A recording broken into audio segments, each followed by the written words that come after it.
Lembaga Investigasi Tipikor dan Advokasi Hukum Perkumpulan LI Tipikor NHICW Dairi Papua Barat dan Karo menemukan adanya dugaan penggelapan bantuan dana BOS pada tahun anggaran 2021-2022 dan tahap 1 tahun anggaran 2023 di SMP Negeri 1 PGGS Kabupaten Papua Barat Provinsi Sumatera Utara. Temuan itu berdasarkan dokumen data sekunder berupa surat dan dokumen elektronik yang dimiliki oleh LI Tipikor NHICW tentang realisasi penggunaan dana BOS tahun anggaran 2021 hingga 2022 serta tahap 1 tahun anggaran 2023 pada formulir BOS K7A di sekolah ini untuk komponen pemeliharaan sarana dan prasarana sekolah sebanyak Rp103.766.950. Ya, jadi kami di sini dari Departemen Data Riset Deputi Penyelidikan LI Tipikor NHICW ya, untuk membuka kepada publik jumlah dana BOS yang digunakan pada tahun atau mulai dari tahun anggaran 2021 tahap 1 dan tahap 2 dan 3 tahun 2001 dan tahap 1 tahun anggaran 2023 di SMP Negeri 1 PGGS Kabupaten Papua Barat Provinsi Sumatera Utara ya. Untuk komponen pemeliharaan sarana dan prasarana sekolah ya. Jadi sumber data ini berasal dari sebuah portal informasi publik mengenai pencegahan korupsi yang diinisiasi oleh Komisi Pemberantasan Korupsi atau KPK guna mendorong partisipasi, akuntabilitas, respon dan transparansi dan jaringan pencegahan korupsi Indonesia atau ini dia mengenai penggunaan dana BOS di SMP Negeri 1 Perketeng-Keteng Sengkut ya. Kabupaten Papua Barat Sumatera Utara di Jalan Leune. Akreditasi sekolah ini akreditasi B ya. Kita lihat informasi umum ya. Nama kepala sekolahnya Rasman Manik. Iya kan?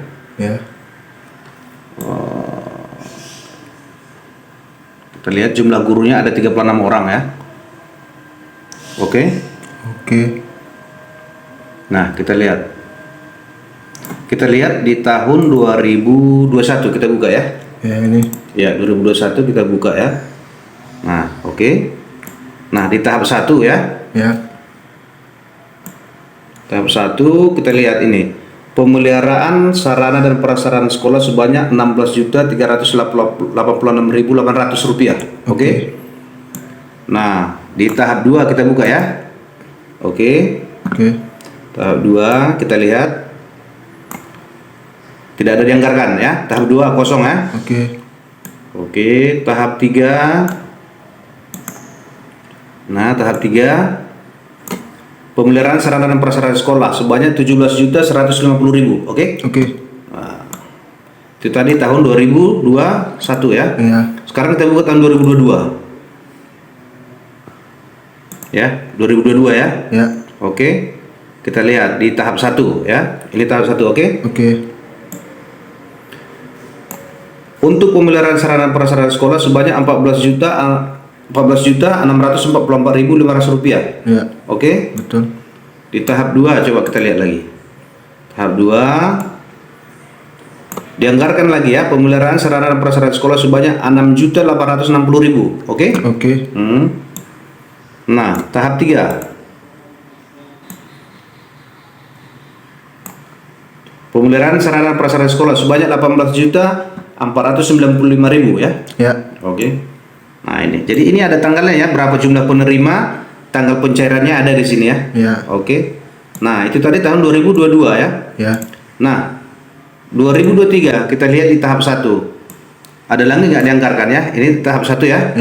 Tahap 1 jumlah penerima siswanya 163 orang, tanggal pencairan 16 Februari 2023. Oke.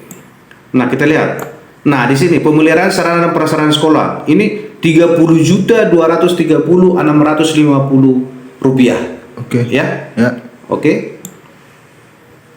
Nah, itulah yang kita jumlahkan sehingga dapat penggunaan dana BOS, total penggunaan dana BOS untuk komponen pemeliharaan sarana dan prasarana di SMP Negeri 1 PGGS ini ya. Oke. Setelah ditotalkan ya, maka jumlah dana BOS yang dianggarkan dan direncanakan untuk komponen pemeliharaan sarana dan prasarana sekolah di SMP Negeri 1 PGGS ini adalah sebanyak Rp103.766.950 ya, untuk itu tahun anggaran 2021 2022 dan tahap 1 tahun 2023. Oke.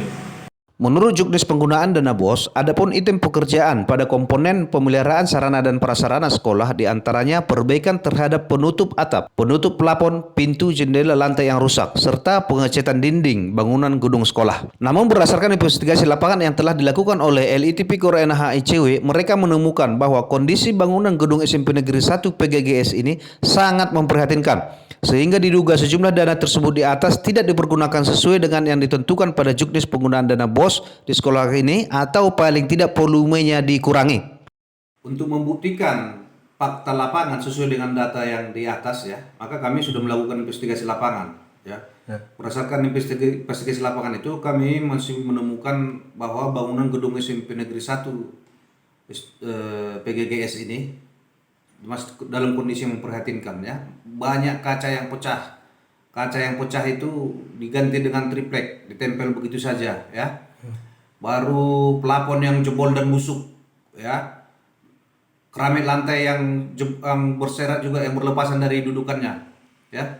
Kondisi-kondisi ini kan nggak nyaman bagi siswa dan guru yang melakukan proses mengajar belajar di sekolah ini ya. Jadi ada modus ini oknum-oknum kepala sekolah ya, kalau ada yang rusak-rusak nggak dibagusi, nanti semakin parah baru dia mengusulkan ke Pemkab untuk melakukan rehabilitasi ya. Jangan mereka pikir ini kami nggak tahu, ini kami pantau ya. Jadi kalau ada yang rusak ya dibagusi lah. Itu dana BOS dikucurkan kan untuk kenyamanan siswa dan guru belajar di sekolah ya. Jangan yang begitu-begitu saja pun dimakan ya. Dari pengalaman kami ya, untuk investigasi dana BOS di seluruh Indonesia ya, kami menemukan itu bahwa mereka anggarkan di RKS ya banyak dana untuk pemeliharaan sarana sekolah seperti ini ya. Bahkan ada itu pernah kami temukan itu bon pemesanan material dari Panglong, stempel dan bonnya juga dipalsukan.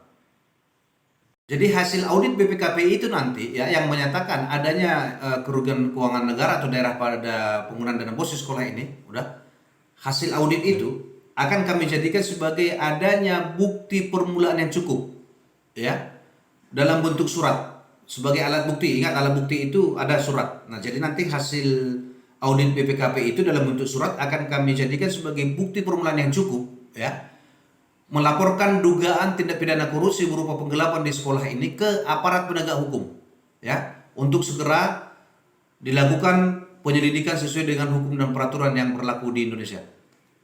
Pantauan tim reporter pencari fakta TRPF LITP Kor NH ICW TV Rabu 4 Oktober 2023, terlihat kaca jendela banyak yang pecah ditempel menggunakan material triplex. Performance permukaan cat dinding sekolah yang sangat kusam dan keriting, kemungkinan karena sudah lama tidak dicat ulang. Keramik lantai serta plafon banyak yang pecah dan jebol, sama sekali tidak ada perbaikan. Kondisi ruang kelas belajar seperti ini tentu dapat mengganggu konsentrasi guru dan siswa saat melakukan proses belajar dan mengajar di sekolah ini. LITP Kor NH ICW menilai bahwa pengawasan penggunaan dana BOS yang dilakukan oleh oknum manajer BOS dan oknum kepala dinas pendidikan Kabupaten Papua Barat di sekolah ini sangat lemah. Karena itu mereka menduga bahwa terjadinya penggelapan dana BOS di sekolah ini terjadi secara terstruktur, sistematis dan masif atau TSM. LITP Kor NH ICW mengatakan bahwa dugaan penggelapan dana BOS di sekolah ini telah mereka konfirmasi secara tertulis kepada Kepala Sekolah SMP Negeri 1 PGGS Rasman Manik melalui surat permintaan konfirmasi nomor 211 garing PK garing LITP Kor NH ICW garing DPK garing 010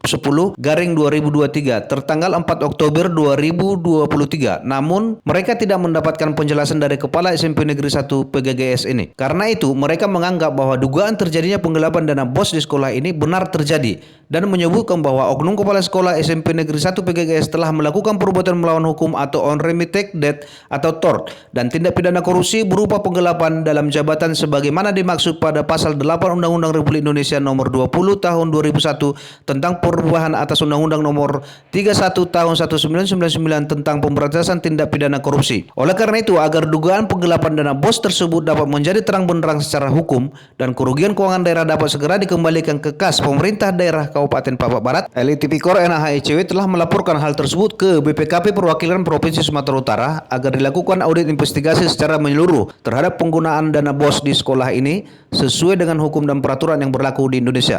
Bila besar jumlah dana yang begitu besar yang dianggarkan untuk sarana prasarana sekolah di sekolah ini, ya, yang menurut juknis penggunaan dana BOS itu ya untuk melakukan perbaikan terhadap perusahaan-perusahaan tersebut di atas, kita bandingkan dengan kondisi sekolah ini, maka yang kami duga bahwa dana itu tidak digunakan, ya, atau paling tidak volumenya dikurangi, ya. Karena itu kami sudah membuat surat konfirmasi tertulis ke kepala sekolah sebagai penanggung jawab penggunaan dana BOS di sekolah ini, ya. Sudah kami kirimi surat secara tertulis, ya. Dalam surat itu kami kasih waktu jangka 3 hari kerja untuk memberikan balasan atau memberikan penjelasan. Namun lebih dari situ, 1 minggu 2 minggu kami tunggu tapi nggak ada, ya. Karena itu kami duga, karena nggak ada jawaban dari si kepala sekolah, maka kami menduga atau berpendapat bahwa apa yang kami sebutkan di dalam surat konfirmasi itu betul. Nah, karena itu supaya dugaan itu dapat menjadi terang benderang, ya, dugaan terjadinya penggelapan penggunaan dana BOS di sekolah ini, ya, dapat terang benderang secara hukum. Saat ini kami sudah mengirimkan laporan ke pihak BPKP Perwakilan Provinsi Sumatera Utara dan meminta kepada BPKP Perwakilan Provinsi Sumatera Utara untuk melakukan audit investigasi penggunaan dana BOS di sekolah ini. Ya, kami minta itu mulai tahun 2020 sampai tahun 2022. Oke. Untuk keseimbangan berita, reporter LI Tipikor NAH-ICW TV dari Papua Barat dan Karo telah meminta konfirmasi kepada Kepala Sekolah SMP Negeri 1 PGGS ini melalui telepon seluler. Rasman Manik, Kepala Sekolah SMP Negeri 1 PGGS ini mengatakan bahwa pihaknya akan melaporkan LI Tipikor NAH-ICW dari Papua Barat dan Karo karena telah mencemarkan nama baik sekolahnya. Ya, teruskan sajalah. Kami lagi mempersiapkan pengacara untuk melaporkan kalian karena kalian telah mencemarkan nama baik sekolah kami. Dari Salak Kabupaten Papua Barat, Provinsi Sumatera Utara, tim reporter pencari fakta LI Tipikor NAH-ICW TV, Rudi Brutu melaporkan untuk Anda.